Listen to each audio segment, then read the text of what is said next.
नमस्कार दोस्तों, स्वागत है आपका आपके अपने YouTube channel APS study hub पर।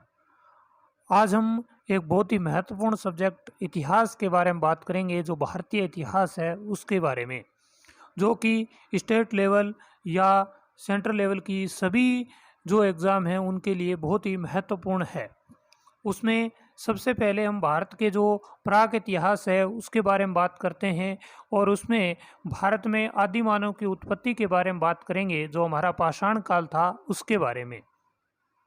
मानव का अस्तित्व पृथ्वी पर जो है अति नूतन काल में आरंभ हुआ। गर्त आवास का जो साक्ष्य है वो गुप कराल कश्मीर तथा बुरुज होम कश्मीर तथा नागार्जुन कोंडा आंध्र प्रदेश से हमें मिलता है। बेलन घाटी क्षेत्र उत्तर प्रदेश पूरा पाषाण काल के तीनों चरण से जुड़ा हुआ है, यानी जो पाषाण काल है उसको हम तीन भागों में बांटते हैं, उन तीनों कालों से ये जुड़ा हुआ माना जाता है। भीमबेटका मध्य प्रदेश से गुफा चित्रकारी के साक्ष्य हमें मिले हैं।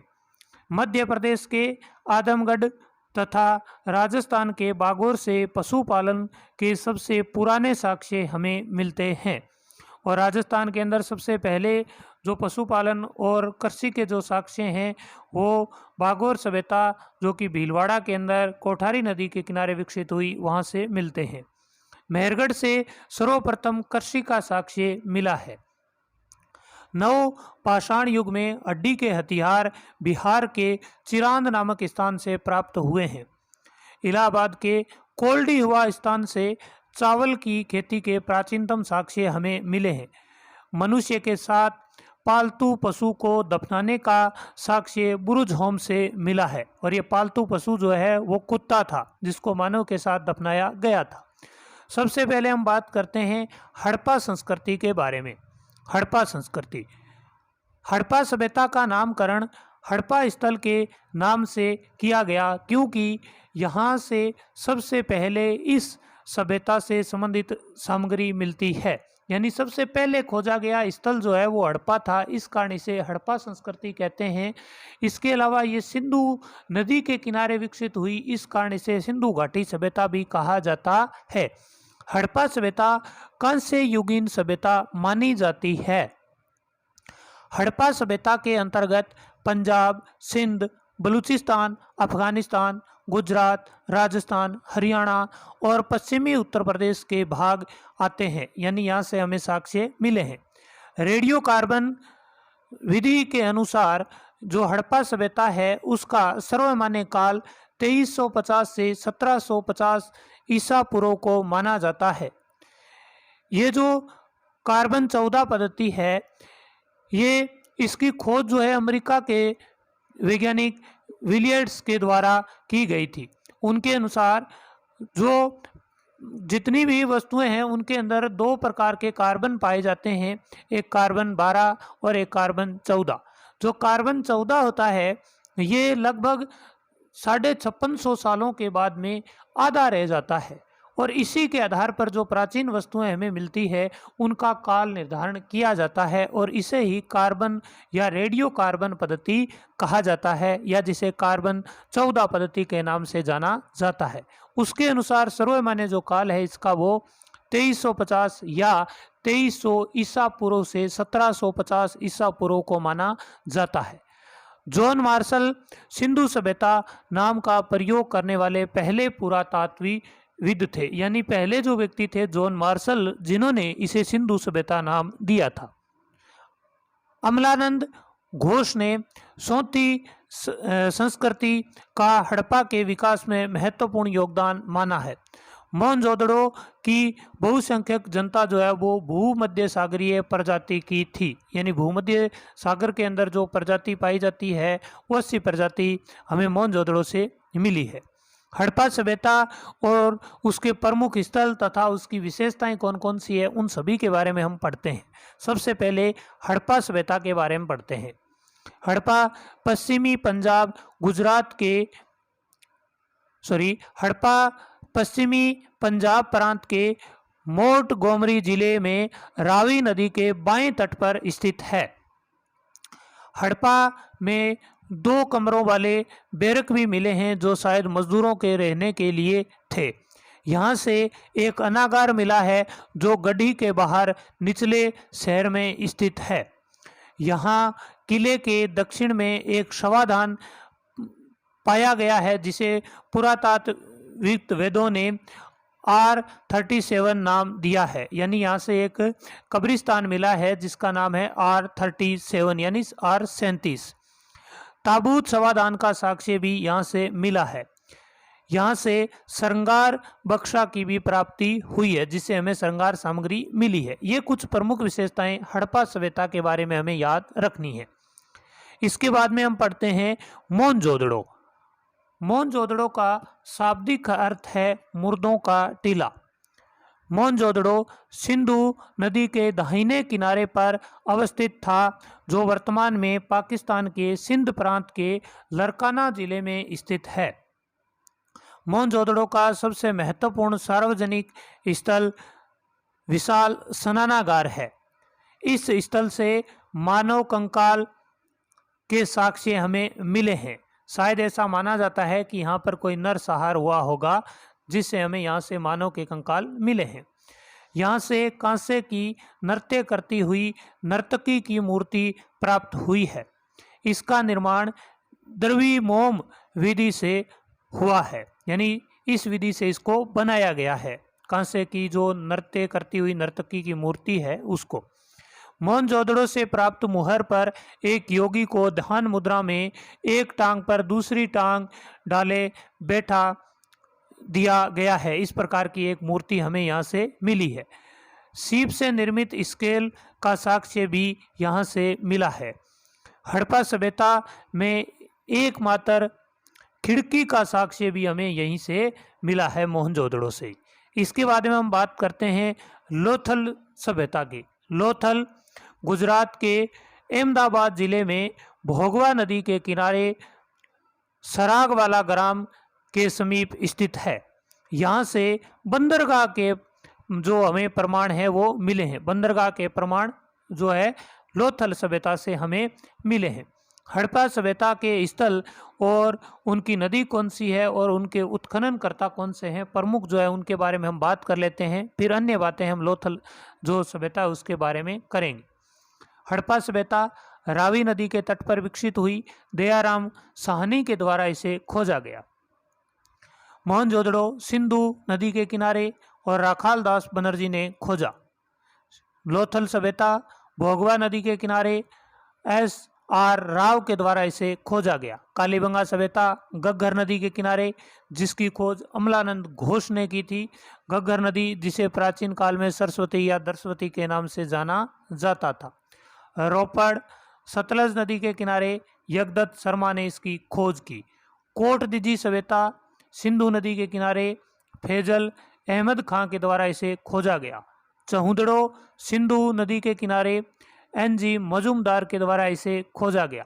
अरंगपुर भादर या मादर नदी के किनारे M.S. वत्स के द्वारा खोजा गया।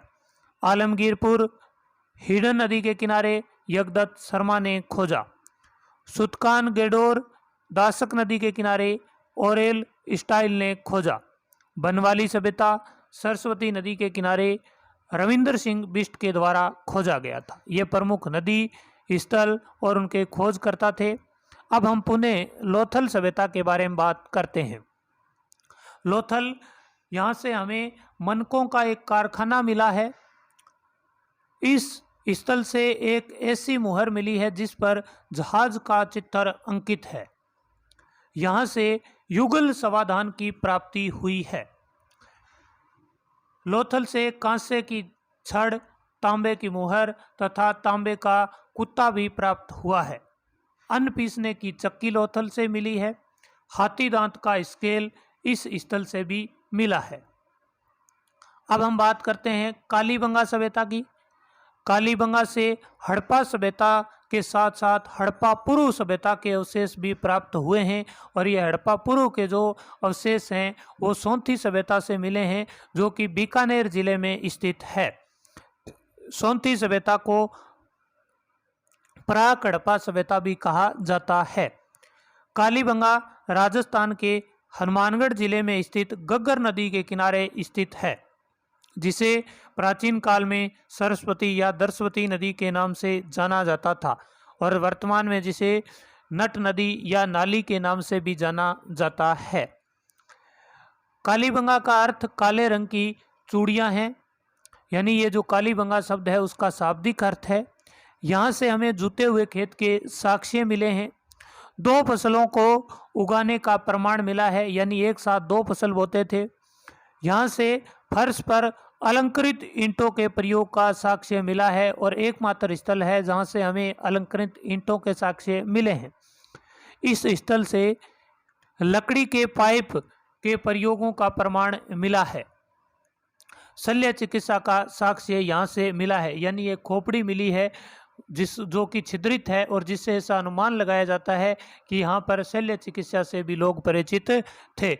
और लकड़ी के पाइप का से हम याद रख सकते हैं कि यहाँ से हमें लकड़ी की नालियाँ मिली है।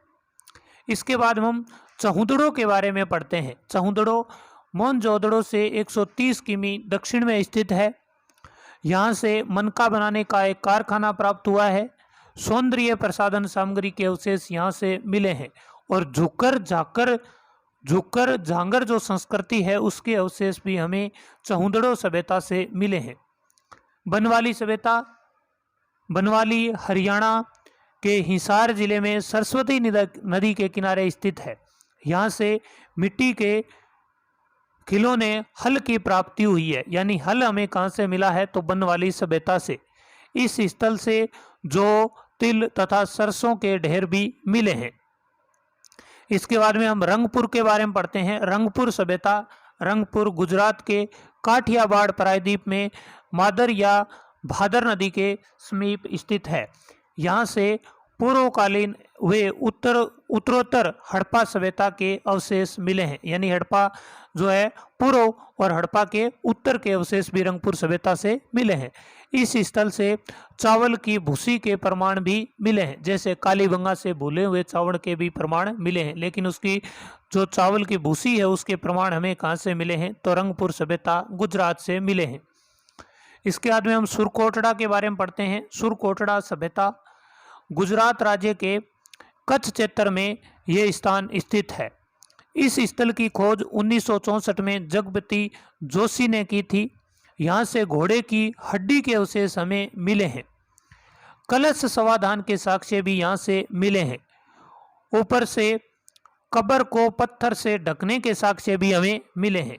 ये जो इतिहास से संबंधित टॉपिक हैं सभी प्रतियोगी परीक्षाओं के लिए महत्वपूर्ण हैं। अगर आपको ये बात समझ में आ रही है तो आप कमेंट में अपने सुझाव दे सकते हैं। इसके बाद में हम अगली सभ्यता की बात करते हैं। धोलावीरा गुजरात राज्य के कच्छ जिले में धोलावीरा स्थित है। यह नगर हड़प्पा सभ्यता में सबसे बड़े नगरों में से एक था, यानी भारत की हम बात करें तो क्षेत्रफल के अंदर सबसे जो बड़ा नगर था वो धोलावीरा ही था। और विश्व की बात करें तो सबसे जो बड़ा नगर है वो गनेड़ीवाल को माना जाता है क्षेत्रफल की दृष्टि से। उसके बाद में हड़प्पा, फिर मोहनजोदड़ो, उसके बाद में हमारे धोलावीरा का स्थान आता है जो कि भारत का तो क्षेत्रफल में सबसे बड़ा है, यानी जो भारत में स्थित है उनमें तो। और विश्व की पूरी बात करें तो उनमें सबसे बड़ा गनेड़ीवाल को माना जाता है। इसके बाद में धोलावीरा की बात करें, यह नगर हड़प्पा सभ्यता के सबसे बड़े नगरों में से एक है। अन्य हड़प्पाई स्थल के विपरीत धोलावीरा जो नगर है वो 3 खंडों में विभाजित था, यानी अन्य स्थलों से हमें 2 जो दुर्गों के साक्ष्य मिले हैं, लेकिन यहाँ से हमें 3 दुर्गों के साक्ष्य मिले हैं। इसके बाद में सुल्तान गैडोर पाकिस्तान के बलूचिस्तान प्रांत में दासक नदी के किनारे पर सुल्तान गैडोर स्थित है। यहाँ से हमें बंदरगाह के अस्तित्व का पता यहाँ से चलता है कि यहाँ पर भी एक बंदरगाह था, ऐसा माना जाता है। इसके अलावा सिंधु घाटी सभ्यता का ये पश्चिमी स्थल भी है। आलमगीरपुर उत्तर प्रदेश राज्य के मेरठ जिले में हिडन नदी के तट पर आलमगीरपुर स्थित है। यहाँ से एक भी मातर देवी की मूर्ति और मुद्रा प्राप्त नहीं हुई है। यानी जो सिंधु घाटी सभ्यता थी वहाँ से हमें मातर देवी की मूर्तियाँ मिली है और ये मातर शतात्मक थी, लेकिन आलमगीरपुर स्थल जो है वहाँ से मातर देवी की एक भी मूर्ति और मुद्रा प्राप्त नहीं हुई है। इसके बाद में हम बात करते हैं रोपड़ सभ्यता। रोपड़ ये सभ्यता जो है हड़प्पा पूर्व एवं हड़प्पाकालीन संस्कृतियों के अवशेष यहाँ से मिले हैं। शवों को अंडाकार गड्ढों में यहाँ पर दफनाया जाता था। यहाँ से मानवीय कब्र के नीचे एक कुत्ते के शवादान भी मिले हैं। ये साक्ष्य हमें हड़प्पा सभ्यता से मिले हैं जो कि पंजाब में रोपड़ से मिले हैं जो कि पंजाब में स्थित है। इसके बाद में हम पढ़ते हैं कोट दीजी सभ्यता। यह स्थल हड़प्पा पूर्व और हड़प्पाकालीन दोनों समय अस्तित्व में था। यहाँ मकान कच्ची ईंटों से बने हैं परंतु नींवों में पत्थर का प्रयोग भी हुआ है। इसके बाद में हम बात करते हैं राखी गढ़ी। ये स्थल हरियाणा राज्य के हिसार जिले में स्थित है। इस स्थल की खोज रफीक मुगल ने की थी। भारत में हड़प्पा स्थलों में विशालतम नगरों में राखी गढ़ी एक है, यानी सबसे बड़ा धोलावीरा है, अभी हमने पढ़ा था। और उसके बाद में 2 नंबर पर कौन सा आता है? राखी गढ़ी। और तीसरा कालीबंगा आता है। ये भारत के 3 बड़े नगर हैं, धोलावीरा, राखी गढ़ी और कालीबंगा। विश्व की बात करें यानी पूरी सिंधु घाटी सभ्यता की बात करें तो सबसे बड़ा गनेड़ीवाल, फिर हड़प्पा, फिर मोहनजोदड़ो, उसके बाद में धोलावीरा, फिर राखी गढ़ी और उसके बाद में कालीबंगा सभ्यता का नाम आता है। हड़प्पा संस्कृति की नगर योजना कैसी थी? यानी ये तो प्रमुख जो स्थल थे उनके बारे में हमने पढ़ा कि वहाँ से हमें क्या क्या मिला है। अब हड़प्पा संस्कृति की नगर योजना कैसे थी उसके बारे में पढ़ते हैं। सामान्यतः इस सभ्यता के नगर 2 भागों में बंटे होते थे। अभी हमने पढ़ा है कि इसके जो नगर थे वो 2 भागों में बंटे हुए थे, लेकिन धोलावीरा एक ऐसा स्थल है जहाँ के जो नगर थे वो 3 भागों में बंटे हुए मिले हैं।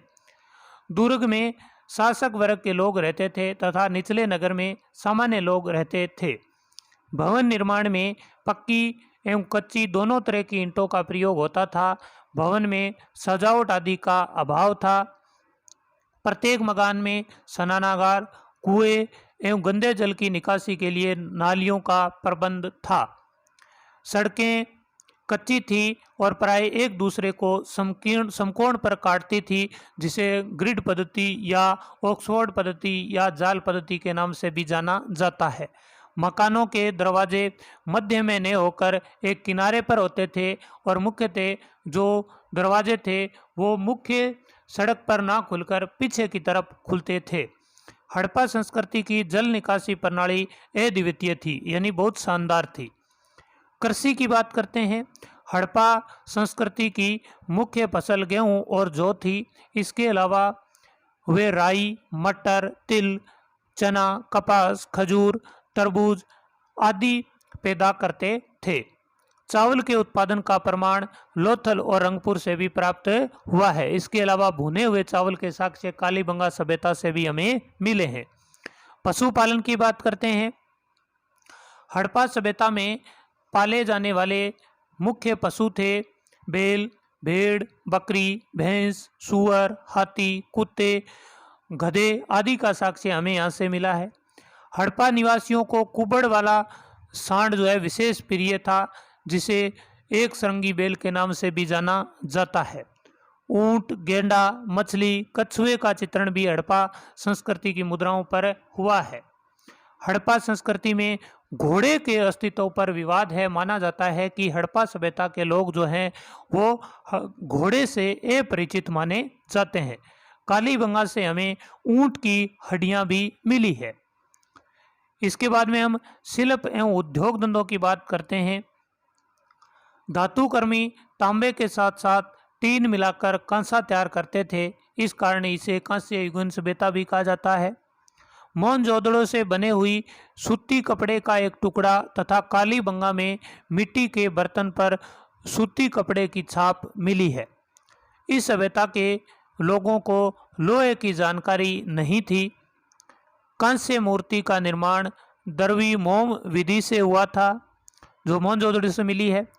मोहनजोदड़ो एवं हड़प्पा से प्राप्त मरण मूर्तियों में पुरुषों की तुलना में नारी मरण मूर्ति अधिक है और इसीलिए माना जाता है कि ये मात्र सतात्मक सभ्यता थी, यानी हड़प्पा सभ्यता की बात करते हैं। हड़प्पा संस्कृति में पशु मूर्तियां मानव मूर्तियों से अधिक संख्या में पाई गई है। हड़प्पा में कुब्बड़ वाले बैलों की मूर्तियां सर्वाधिक संख्या में मिली है।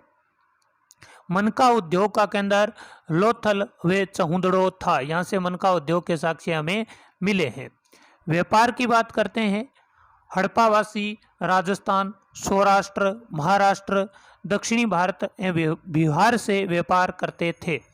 मेसोपोटामिया, सुमेर तथा बहरीन से भी उनके व्यापारिक संबंध माने जाते हैं। 2350 ईस्वी पूर्व के मेसोपोटामियाई अभिलेखों में मेलुआ सिंध क्षेत्र का ही एक प्राचीन नाम है। सिंध क्षेत्र के लिए प्राचीन नाम क्या है? मेलुआ के साथ व्यापार संबंध होने के उल्लेख मिलते हैं। इससे माना जाता है कि इनका जो संबंध था वो मेसोपोटामिया से था, क्योंकि वहां के अभिलेखों में सिंधु घाटी सभ्यता के लिए मेलुहा शब्द का प्रयोग किया गया है। मापतोल यहाँ का कैसा था? तो देखो, मोहनजोदड़ो से सीप तथा लोथल से हाथी दांत का पैमाना हमें मिला है। यानी मोहनजोदड़ो से तो सीप का बना हुआ और लोथल से हाथी दांत का पैमाना हमें मिला है। तौल पद्धति की एक श्रृंखला 1, 2, 4, 8, 64 इत्यादि तथा 16 या उसके आवर्तकों का व्यवहार होता था, जैसे 16, 64, 160, 320 और 640। इस प्रकार की हमें तौल पद्धति यहाँ से मिली है। मुहर एवं लिपि की बात करते हैं। मोहनजोदड़ो से सर्वाधिक संख्या में मुहरें प्राप्त हुई है। तो सर्वाधिक मुहरें कहाँ से मिली है? मोहनजोदड़ो से। प्राप्त मुहरों में सर्वाधिक सेल खड़ी से बनी हुई है। सर्वाधिक किससे बनी हुई है? तो सेल खड़ी से। मुहरों पर एक सरंगी पशु की सर्वाधिक आकृति मिली है। लोथल और देसलपुर से तांबे की मुहरें मिली है। हड़प्पा लिपि वर्णात्मक नहीं बल्कि मुख्यतः भाव चित्रात्मक थी। यानी वर्ण नहीं थे, भावों को व्यक्त किया जाता था, इसलिए इस लिपि को भाव चित्रात्मक लिपि भी कहा जाता है। इस लिपि की लिखावट सामान्यतः दाईं से बाईं ओर थी। हड़प्पाई लिपि को पढ़ने में अभी तक सफलता नहीं मिली है। इस लिपि को बुस्टोफेदन लिपि के नाम से भी जाना जाता है। इसके अलावा इसे गोमूत्री लिपि के नाम से भी जाना जाता है। सामाजिक एवं राजनीतिक स्थिति इनकी कैसी थी? इस सभ्यता के लोग भोजन में गेहूं, जौ, खजूर एवं मांस खाते थे। सूती एवं ऊनी दोनों वस्त्रों का उपयोग करते थे। मछली पकड़ना, शिकार करना, चौपड़ पासा खेलना आदि मनोरंजन के इनके प्रमुख साधन थे। धार्मिक मान्यताएं इनकी कैसी थी? हड़प्पा सभ्यता में पढ़ते हैं हम। इस सभ्यता में कहीं से मंदिर के अवशेष नहीं मिले हैं। लिंग पूजा के पर्याप्त प्रमाण हैं, जिन्हें बाद में शिव के साथ जोड़ा गया। पत्थर की कई योनि आकृतियां भी प्राप्त हुई है, जिनकी पूजा जनन शक्ति के रूप में की जाती थी। इस सभ्यता के लोग पशुओं की भी पूजा करते थे। वृक्ष पूजा के रूप में पीपल के वृक्ष की पूजा की जाती थी। अग्नि पूजा के प्रचलन के भी प्रमाण मिले हैं कि अग्नि की पूजा भी यहाँ पर की जाती थी। हड़प्पा सभ्यता में शव विसर्जन के तीनों तरीके। संपूर्ण शव को पृथ्वी में एक तो गाड़ देना पहला तरीका, पशु पक्षियों के खाने के पश्चात शव के बचे हुए भाग को जमीन में गाड़ देना और शव को दाह संस्कार कर उसकी भस्म गाड़ देना प्रचलित थी। इस प्रकार से हमें सिंधु घाटी सभ्यता से तीनों प्रकार के समाधान के साक्ष्य मिले हैं। ये हमने सिंधु घाटी सभ्यता के जो प्रमुख स्थल और उनकी राजनीतिक, सामाजिक, धार्मिक मापतोल या इसकी लिपि कैसी थी, इसके बारे में अध्ययन किया। इसी प्रकार के अन्य जो इतिहास से संबंधित टॉपिक हैं उनके बारे में भी अध्ययन करेंगे। और अगर आपको ये क्लास पसंद आई और आपके कोई सुझाव हों तो कमेंट बॉक्स में ज़रूर बताइएगा। और अगर आपको क्लास पसंद आई तो अपने दोस्तों के साथ भी शेयर करना ना भूलें। मिलते हैं नेक्स्ट क्लास में, तब तक के लिए धन्यवाद।